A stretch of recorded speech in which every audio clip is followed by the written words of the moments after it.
Sorry, I was willingly ignoring you. What did you say?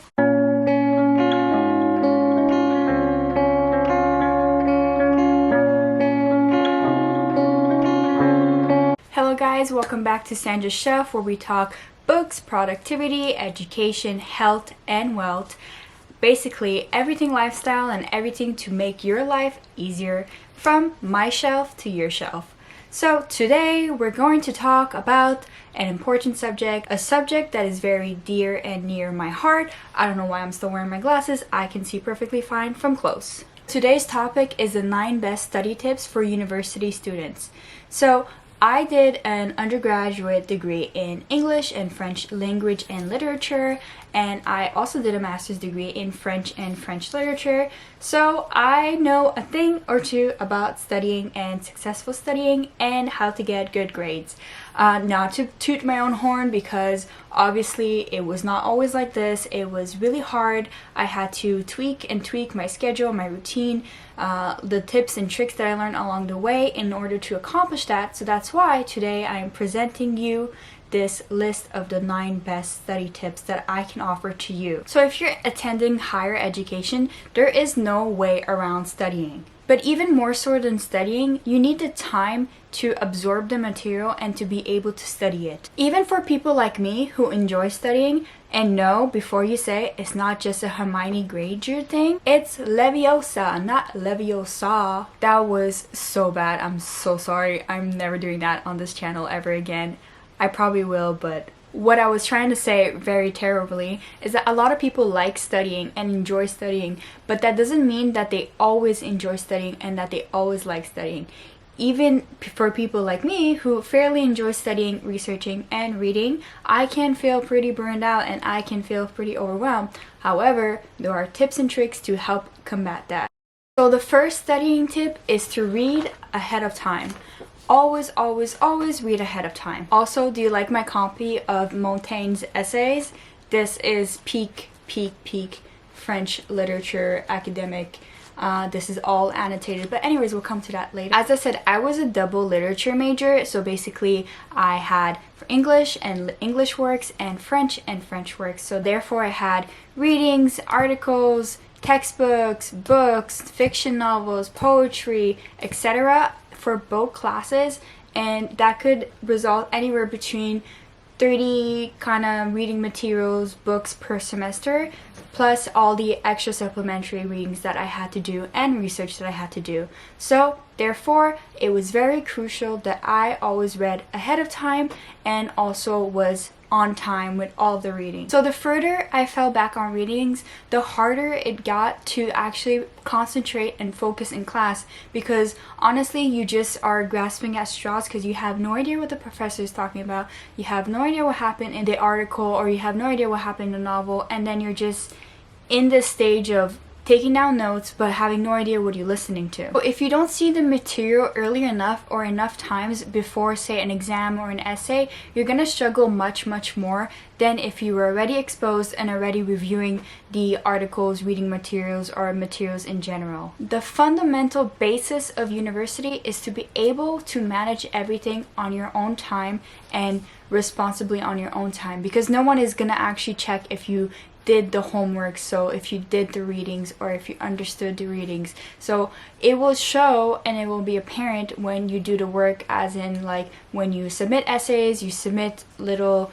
discussion boards, or when you take exams. That's when it will be apparent to your professors about how much work you've done and if you actually done any work at all, such as the readings, critical readings, and etc. Furthermore, there are 2 reasons why I recommend reading ahead of time. So ahead, like say a week or a few days before the readings are due, is because you have enough time to sit with the information, to absorb it, to think about it, to analyze it, to do some more extra research on it, and therefore you're more prepared. And when you participate in class discussions, it seems like you know what you're talking about, that you actually have interest and you actually care about your education.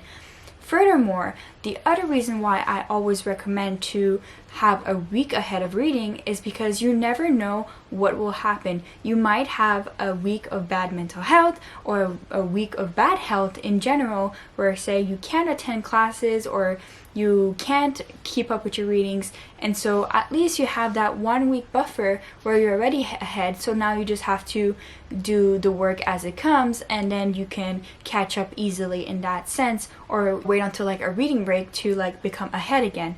So that's why I always strongly recommend to read ahead of time. Every successful university student has that one particular skill, which is always to read ahead of time and to be prepared always with their material. That's just the reality of it. Every high GPA student will agree on this tip. My second tip is to rewrite your notes in your handwriting.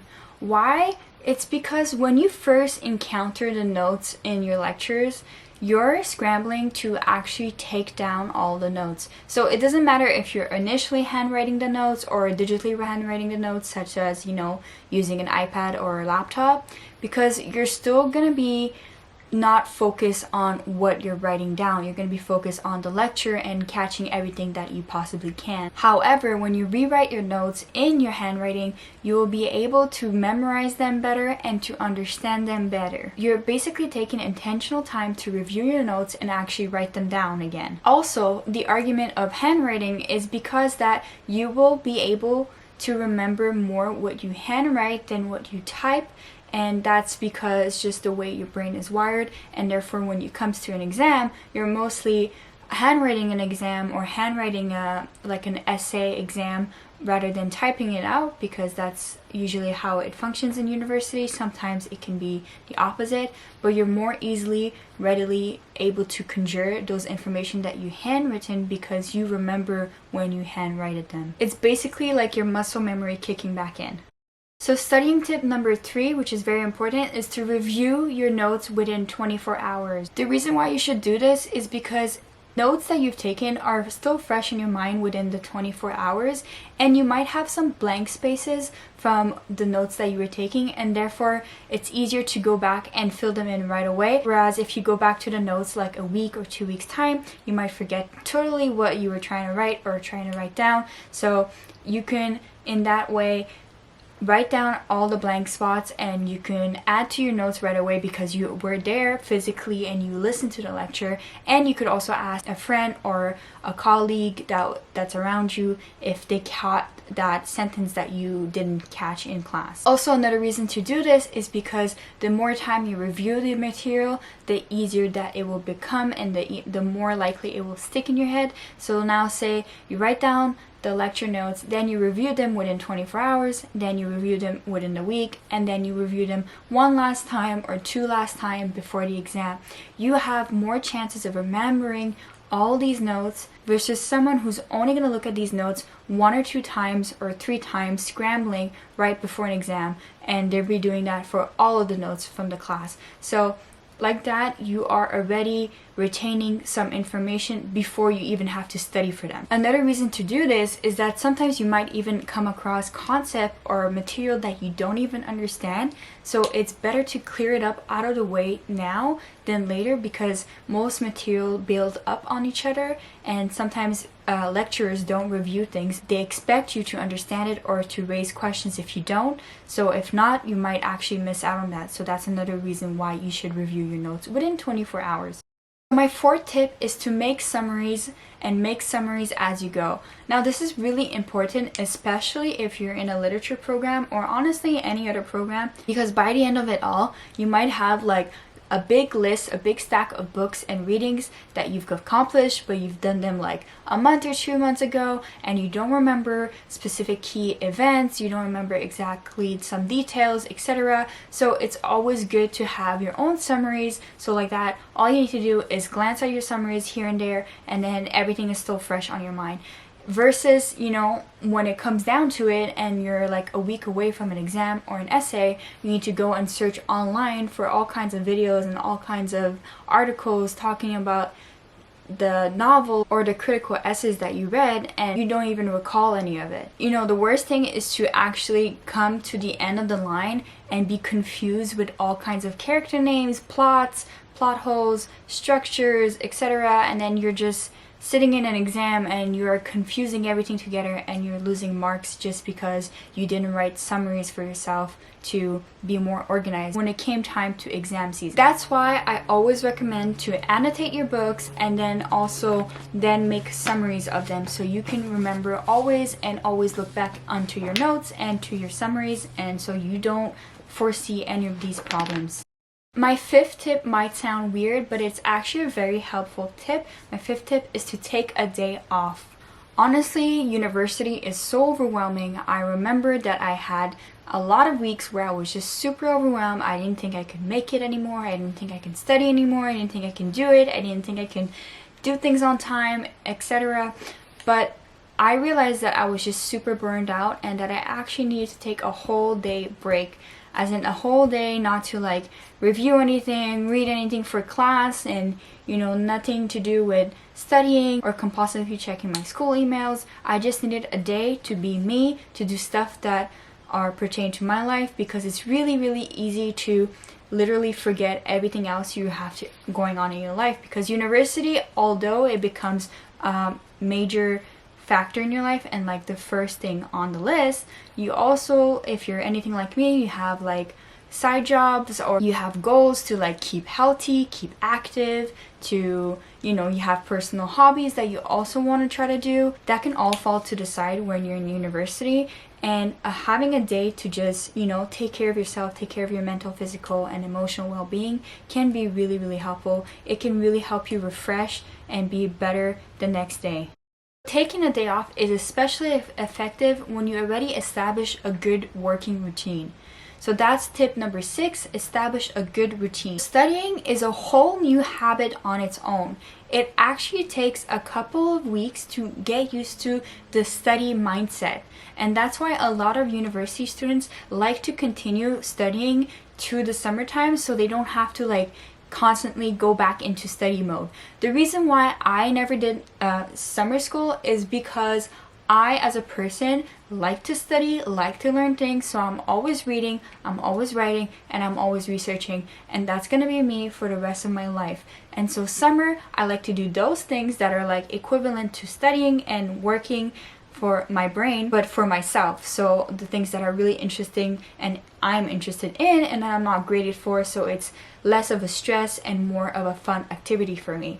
But a lot of people do not like studying and do not like researching and do not like reading, and some of their programs or program requirements require that from them. So studying needs to be a new habit you form, especially throughout the 8 months of university. You can form the study habit even easier if you already have an established good routine, because all you need to do would be to switch around things, move around things, and accommodate for studying. But this gets much harder if you're the type of person that doesn't have a routine at all, because then you're going to realize that time management is a thing, and that if you don't study every day or every second day or whatever it is, if you don't study effectively enough or put enough time and energy into it, you will see some bad results. That's why it's good to have a good overall routine if you want to succeed.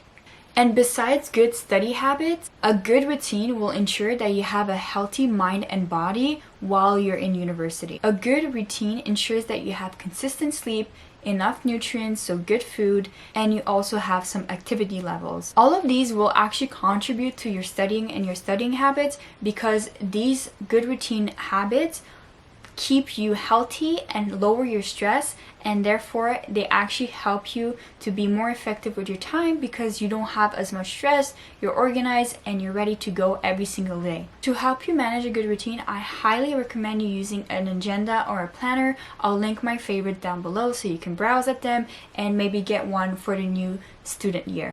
Tip number 7 is to review old exams. Reviewing old exams is actually a really good and practical tip. It's because when you go through old exams, you have a little bit of an insight on how the exams in the future can be formulated and how the format is, as well as like what kind of questions are asked. It's always good to extend the scope of your knowledge as well. If your class doesn't offer old exams, you can always go online, search for like similar classes that have similar exams or similar practice questions, and then you can practice and go through those. These will greatly help you prepare for your exam. I would recommend doing the same if you have essay-based exams. I would go through some critical essays and I would go to some past essays, or I would develop a topic sentence and see how far I can get with the knowledge that I have on a specific book or specific genre, whatever it is that I know the exam will contain, and like that you can help and practice yourself and be ready. You can have bullet points in your head, you can be prepared, and it's also a way of like, you know, looking into like old exams, but instead you're looking into old like essay topic sentences and stuff. My 8th tip is to consult others. So although university seems very like individuality driven, where it's like everyone has their own paths, everyone has their own classes, it's always good to build connections and to bounce off ideas with other people while still being true to yourself and your work ethic and your studying ethic. This is because other people have different insights, they have different social and cultural background, they have different backgrounds in studying, so you can be asking someone in your English class what they think about a certain novel that has to do with a lot of law related questions or a lot of anthropology related questions, and like that you bounce off more ideas because you're not an anthropology major, you're not a law major, so how would you know? And consequently or reversely, they're not an English major, so how would they know about like say literary figures, or how would they know about X amount of classics that you've been studying all your life? So therefore you can bounce off perspectives and ideas and always learn more. The other thing is different people retain different things. So when you sit down and review material with other people, you might have some things that you forgot or you don't understand, and they can help you through it. I would recommend to form or join a study group and, you know, just be around people that are like-minded to you, that have similar goals, or that want to, you know, also study, and that will also motivate you greatly to study and be the best that you can be. And, you know, just being around people. University doesn't have to be a solitary thing. It's about making connection, it's about learning, and you learn a lot from people. So please profit from that, and you're gonna see your grades are also gonna skyrocket as long as you don't just spend time like chilling with that person instead of like actually studying or talking about the material. So beware of that as well. And my last and 9th tip is to teach the material. You'll never know how good you know the material until you start teaching the material, say to your siblings, your parents, to other people, to people at work, like wherever you're working. And then you start to see how familiar you are with the material and how familiar you are in the field that you're studying, because you're so invested that you actually try to relate and formulate your own ideas and your own opinions and your own words about said thing to other people. Also, by teaching material, the material is more likely to stick into your brain, and when you have conversations, you're more likely to recall information that you've had through a conversation than information you read through a book. I'll give you a funny example of this. I once had an exam, actually it was on this book, the Montaigne essay, and I had not been prepared. I've not been prepared at all. I actually just took the 3 hours before the exam to read through everything. I was panicking, and I talked to 2 of my friends at the time, and I was telling them like, guys, like, please help me, tell me what you know about this, and we bounced off ideas of each other. And all of a sudden, my brain, under panic, I started sing-songing the ideas and the key points of the essay, and I was just singing that essay all around, and I was singing to a Travis Scott song, yes, the Antidote song by Travis Scott, you know, don't you open up that window. But instead of saying those lyrics, I used the beat and I said the French keywords that I needed for this upcoming essay exam. And then I went through the essay exam. I was very stressed, and my friends could see me like humming the song while I was going through it, and at the end I had like a high 89 So that's what I'm saying. You should always, always, always consult others and teach the material to yourself and to others to see if you will retain it. And chances are you will. I hope you enjoyed this video. Please let me know if you like university type videos, if you like studying type videos. I find that they're super helpful, and I don't know why when I was in university I didn't search out this content, or actually I just didn't see this content enough on YouTube and etc. But nowadays I see there's so much of this content and I'm so happy for it, and I wish that every university student feels supported, understood, and you know, especially in their journey. It's a really brave thing to actually want to achieve higher education. It's a really hard thing. It requires a lot of patience, a lot of sacrifices on your end. So if you're going to university right now, if it's your first year or last year, or if you're gonna go to a master's or a PhD, I wish you the best of luck. Let me know what are some of your favorite studying tips. And as always, everything mentioned in this video will be linked down below. If you like this video, please support the channel, hit subscribe, like this video, and I will see you on the next shelf. Bye!